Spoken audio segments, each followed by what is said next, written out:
When we first started the stables, we had worked at the riding stables at Irvine Park when we had our horse there, and we'd help the owners. So we had a little experience, but really not enough experience. And we named all our first horses human names.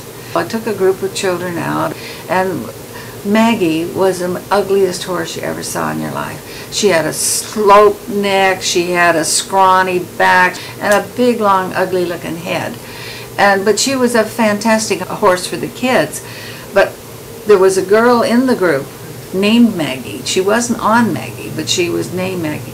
And the whole ride was spent tormenting the girl about how ugly Maggie was. And I came in and I told my mom and my sisters, I said, we're changing the names. There's no way I'm going to have children go through this. It wasn't a class.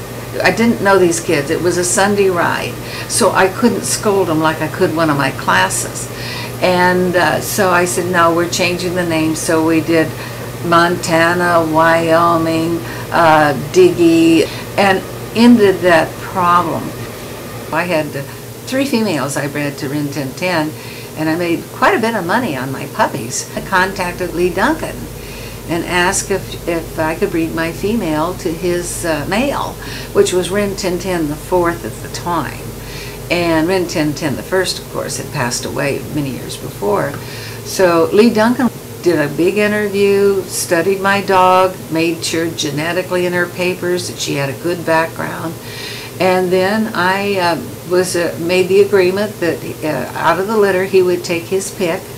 And I was very, very particular about my puppies. If I thought the dog was an aggressive dog, it did not go to a family with children.